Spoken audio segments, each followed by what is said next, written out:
seperti apa? Belum ada? Kita lanjut ya. Nah, ini kita akan belajar di pertemuan 9 ini mengenai sejarah hukum Islam. Nah, gitu ya. Jadi kalau kita belajar hukum Islam, nanti seperti saya bilang, karena Islam itu juga mengedepankan logika, atau kita berlogika. Jadi keimanan itu bukan hanya kita percaya, gitu ya.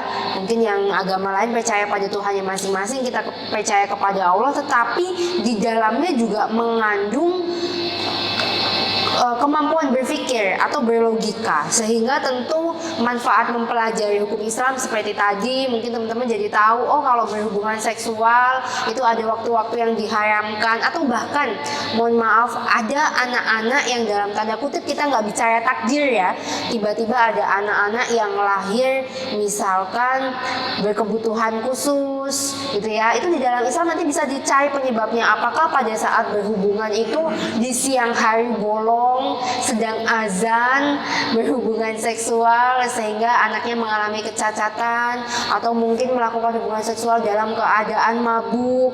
Nah, ini kemudian nanti di dalam Islamnya akan dilihat seperti apa, karena tadi ada adab tadi, karena semuanya butuh ilmu kan gitu ya. Nah, sehingga manfaat mempelajari hukum Islam yang pasti yang pertama adalah kemampuan untuk menguraikan dan memperkirakan derajat kepentingan masalah-masalah etis, kebijaksanaan, masalah-masalah nilai gitu ya, bahkan perkembangan teknologi. Karena Islam juga, kalau kita bicara Islam, kita akan bicara juga mengenai dulu ada dokter yang hebat-hebat, ada Ibnu Sina, ada juga sebelum bicara Neil Armstrong sampai ke astronot, di Islam juga sudah ada ilmuwan-ilmuwan yang memang mempelajari hal itu gitu ya. Sehingga tentunya dengan belajar Islam, sebenarnya kalau kita mempelajari Al-Quran atau masing-masing teman-teman mempelajari kitabnya, ada Alkitab dan seterusnya, masing-masing tuh sebenarnya di kitab agama masing-masing tuh udah dijelaskan bahwa sebenarnya sesempurna itu agama kita masing-masing gitu ya, bahwa memang sudah diatur semuanya di dalam kitab kita. Kemudian yang kedua tentunya pengetahuan tentang sejarah Indonesia dan sejarah dunia, bahwa Islam itu udah ada sejak sebelum Indonesia merdeka, kemudian sejarah dunia juga sudah mempelajari Islam gitu ya. Kemudian kemampuan untuk menyusun kritik dan berdebat dengan tanggung jawab. Jadi bahkan di Islam tuh ada satu hadis yang mengatakan bahwa lebih baik berdebat dengan 1000 orang berilmu daripada berdebat dengan 1 orang yang tidak berilmu. Jadi maksudnya apa? Bahkan Islam itu sangat mengedepankan nalar, sehingga mohon maaf kalau kita tiba-tiba berdebat dengan adik kita yang masih SMP sampai emosi jiwa gitu ya, itu sangat nggak apple to apple. Sehingga dalam Islam tuh ada namanya ilmu memaklumi. Jadi kalau kita melihat orang kok nggak sesuai ya pikirannya atau perilakunya dengan yang seharusnya, kita harus lihat, mohon maaf, bagaimana latar belakang pendidikannya, berapa usianya, dia hidup di keluarga yang seperti apa, sehingga kita ya udahlah maklum aja gitu ya. Sama seperti misalkan seperti saya, ini tidak sedang curhat ya, misalkan karena bapak ibu saya kan udah lansia gitu ya, kadang-kadang sudah makan nih, barusan makan bersama. Terus bapak saya bilang, kau nih nggak makan-makan ya dari pagi, hanya habis makan di sebelahnya gitu ya. Tapi dia bilang suruh makan kepada kita dengan ada emosi gitu kan. Nah, kalau kita nggak punya ilmu memaklumi, kita pasti akan marah kan. Tapi kita harus tahu bahwa oh iya bapak saya udah tua, oh ternyata bapak saya Alzheimer, bapak saya punya penyakit pikun gitu ya. Atau dikasih uang jatuh gitu ya, apa hilang misalkan kayak gitu. Nah, jadi kita tuh memaklumi, sehingga ini kemampuan untuk menyusun kritik dan berdebat dengan tanggung jawab ini sangat penting dalam kehidupan sehari-hari, sehingga kita lebih mudah dalam melakukan hubungan antar manusia gitu. Jadi kita ringan aja. Oh kalau ada orang tiba-tiba arogan, oh ya udah mungkin memang dia sedang banyak masalah, ya udah nggak usah dipikirin kan gitu ya. Jadi hidupnya itu ringan banget, dan Islam tuh mengatur mengenai ini. Kemudian fungsi lainnya tentunya fungsi mempelajari sejarah hukum Islam, teman-teman bisa baca, yang pasti bisa mempertajam pemahaman dan penghayatan mengenai hukum Islam yang berlaku sekarang. Karena hukum Islam juga berkembang. Kayak misalkan zakat fitrah, yaitu zakat atau kita bersedekah. Jadi masing-masing di semua agama saya yakin ada, cuman berbeda persentasenya. Ada yang bersedekahnya atau memberikan ke orang lain itu 10% gitu ya. Ada yang kalau di Islam tuh 2,5%. Ada zakat mal, ada zakat fitrah. Zakat mal tuh kalau kita punya penghasilan kita ambil persentasenya. Kalau zakat fitrah itu pelaksanaannya pada saat bulan puasa. Nah, ini semua sebenarnya bisa dilihat. Kemudian mempermudah para pembuat hukum yang berlaku sekarang untuk menghindari atau membuat hukum yang bermanfaat. Jadi hukum Islam juga berkembang. Oh, kalau dulu Lebaran tuh selalu kisruh nih Muhammadiyah sama NU. Sekarang ya udah berjalan aja. Yang Muhammadiyah mau hari ini, yang NU mau besok, ya oke berjalan aja. Kan gitu ya.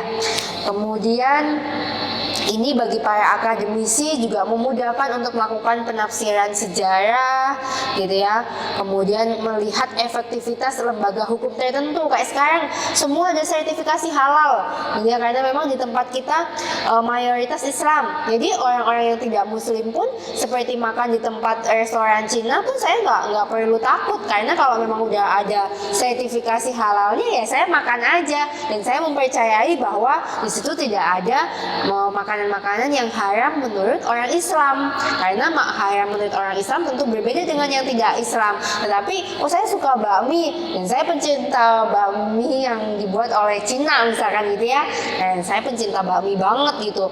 Kemudian tapi di tempat ini misalkan di bakmi Awang, itu yang buat Cina tapi dan dia bukan muslim, tetapi tidak masalah bagi saya karena sudah ada sertifikasi halalnya, yaitu dan bersertifikasi, dan itu dijadikan lembaga hukum tertentu sehingga itu memudahkan saya gitu ya. Jadi Islam itu mempermudah semuanya dalam hidup. Kemudian ada lagi Nur Sujatmoko. Yang pertama ya tadi menguraikan masalah, kemudian mempelajari sejarah dunia. Ini tadi sudah kita jelaskan. Nah, kemudian selanjutnya kita akan membahas nih sebenarnya tahapan pertumbuhan dan perkembangan hukum Islam itu seperti apa. Yang pertama kita akan bahas pada masa Nabi Muhammad. Ya, pada masa Nabi Muhammad nih kita percaya Nabi Muhammad ini adalah Rasul ya, atau Nabi terakhir di dalam Islam yang ke-25, dan beliau yang menerima wahyu berupa Al-Quran, sehingga pada saat Nabi Muhammad ini sudah ada nih wahyu-wahyu yang berkaitan dengan Islam, apa saja yang boleh dilakukan dan apa saja yang tidak boleh dilakukan. Kemudian pada masa Khulafaur Rasyidin. Nah, Khulafaur Rasyidin ini adalah sahabat-sahabat Rasulullah. Jadi Rasulullah itu punya 4 sahabat. Ada Abu Bakar As-Siddiq. Ini karakternya keras. Jadi dulu orang-orang yang tidak Islam atau yang orang-orang yang menjahati Islam gitu ya, atau yang memusuhi Islam, ini dia karakternya keras. Bahkan suatu ketika Abu Bakar ini diceritakan bahwa tidak segan-segan menebas kepala dari lawannya atau musuhnya. Ini karakternya keras. Kemudian ada Ali bin Abi Thalib yang karakternya itu lembut gitu ya.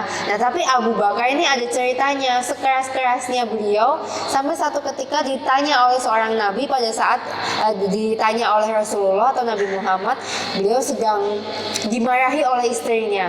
Kemudian dia hanya terdiam. Lalu ditanya sama Rasulullah, "Kenapa engkau terdiam padahal engkau terkenal sangat keras?" gitu ya. Ya, dia menjawab bahwa istriku yang menjagaku, merawatku dan melahirkan dan merawat anak-anakku, sehingga pada saat dia marah maka aku hanya terdiam karena sungguh pengorbanannya jauh lebih besar daripada yang aku rasakan. Jadi begitulah Islam gitu ya. Jadi Abu Bakar ini diceritakan dimanapun di perawi-perawi bahwa beliau sangat sangat keras, tetapi bahkan terhadap istrinya begitu memuliakan. Mudah-mudahan teman-teman nanti bisa memuliakan istrinya.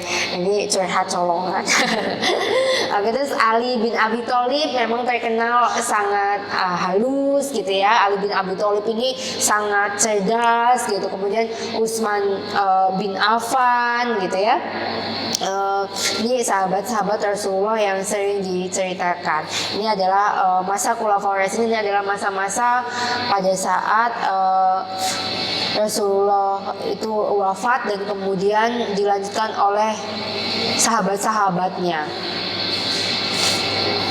Kemudian selanjutnya ini ada tersebar di beberapa daerah ya. Ini ada di Madinah nih, ada Abu Bakar As-Siddiq, ada Umar bin Khattab, Utsman bin Affan, Ali bin Abi Thalib, ada Sa'id bin Sabit. Ini untuk pemahaman aja lah, kita nggak perlu terlalu dalam. Ada Abdullah bin Umar, itu di Madinah gitu ya.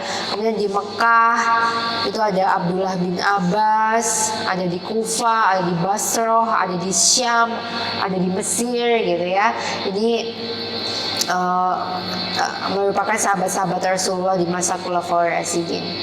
Kemudian selanjutnya dia ada di masa pembinaan, pengembangan dan pembukuan. Nah, ini nih banyak ya. Jadi kalau Islam itu kemudian banyak hadis-hadis. Jadi dari dulu tuh memang sudah banyak penulis. Jadi bahkan di dalam Islam, apa ini udah habis ya? Oh belum ya, sebentar lagi ya hukum dagang. Gak apa-apa kalau mau masuk ke hukum Islam. Well, jadi kalau ada satu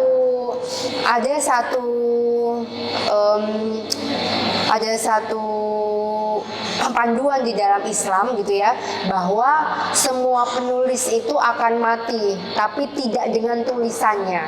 Itu sebabnya salah satunya saya mendirikan PT namanya Kaya Ilmu Bermanfaat. Jadi karena semua ilmu tuh harus dituliskan. Teman-teman kalau bisa tidak hanya menjadi penikmat buku, tapi juga bisa menghasilkan buku-buku. Karena once kalau misal saya sudah meninggal, ada buku-buku saya yang masih dibaca oleh teman-teman dan mudah-mudahan menjadi ilmu yang bermanfaat.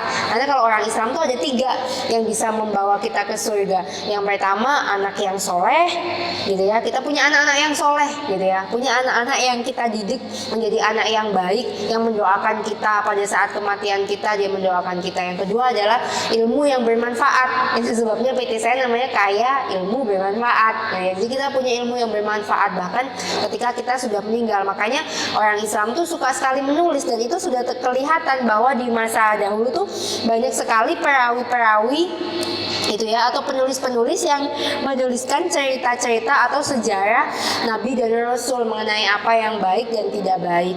Kemudian yang ketiga adalah tadi ada anak yang soleh, amal jariah, dan ilmu yang bermanfaat itu tadi. Makanya nanti mudah-mudahan teman-teman tuh senang dengan punya ilmu, karena dengan berilmu itu hidup kita menjadi ringan.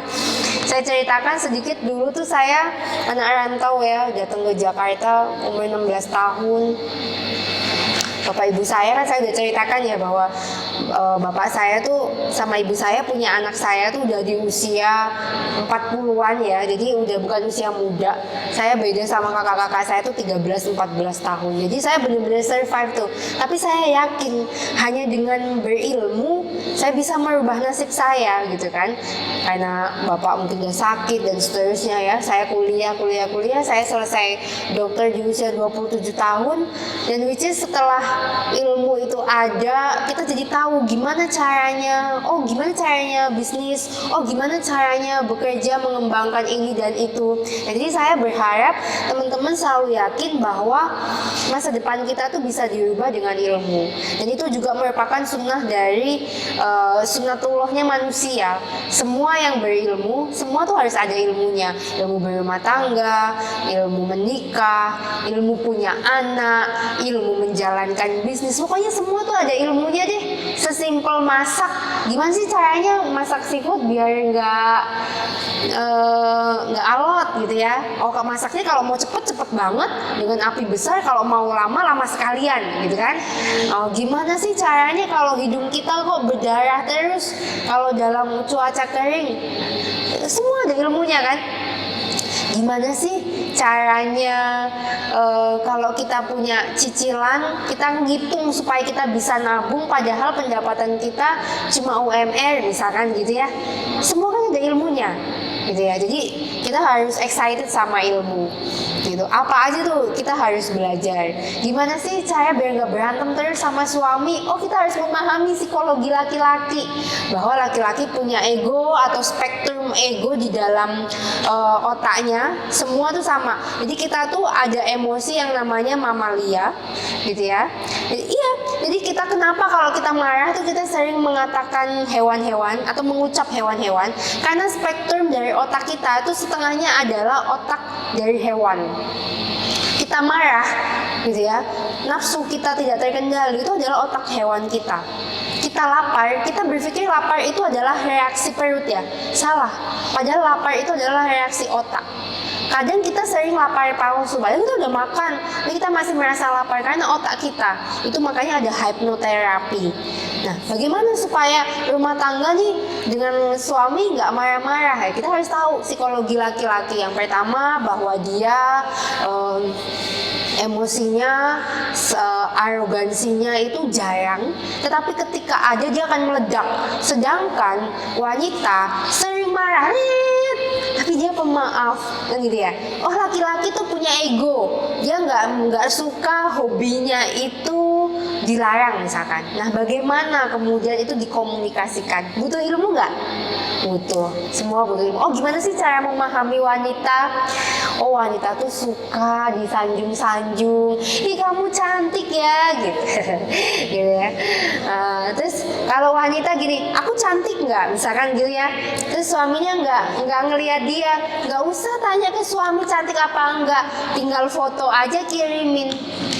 Pasti lebih dilihat, karena laki-laki lebih suka visual yang tidak langsung misalkan. Jadi hal-hal semacam itulah. Jadi Islam tuh mengajarkan tentang ilmu. Jadi tadi disampaikan setelah zaman Khulafaur Rasyidin, bahkan ilmu itu sangat berkembang di dalam dunia Islam. Nah, kemudian selanjutnya ada masa kelusuan pemikiran. Nah, pernah nggak sih Islam memasuki fase-fase kelesuan gitu ya. Kelesuan itu dalam arti ternyata para perawi-perawi Islam nih mulai sedikit, atau orang-orang yang excited terhadap agama, terhadap ilmu pengetahuan ini mulai sedikit. Nah, mungkin saya bisa katakan itu terjadi ya sekarang. Kenapa? Karena mungkin kalau zaman dulu tuh saya selalu bilang kalau ada orang pintar itu luar biasa. Karena zaman dulu tuh kita harus baca literatur buku, pergi ke perpustakaan, apa. Sedangkan sekarang semuanya tuh serba mudah, tinggal buka smartphone, tinggal buka iPhone, tinggal buka Androidnya, sebenarnya semua ada gitu kan. Tapi itu malah menciptakan orang jadi malas gitu, dan banyaknya gaming yang luar biasa. Bahkan sekarang anak-anak tuh banyak yang kecanduan Mobile Legend gitu ya. Terus orang tua sekarang banyak sekali masalah speech delay. Anak-anak tuh telat bicara. Anak-anak 3 tahun, 4 tahun tuh masih nggak bisa bicara, atau bicaranya jadi kayak kartun karena ibunya keasikan, gampang makan dikasih handphone, rewel dikasih handphone, anak di bawah 6 bulan dikasih nonton TV. Nah, ini kan ilmu ya.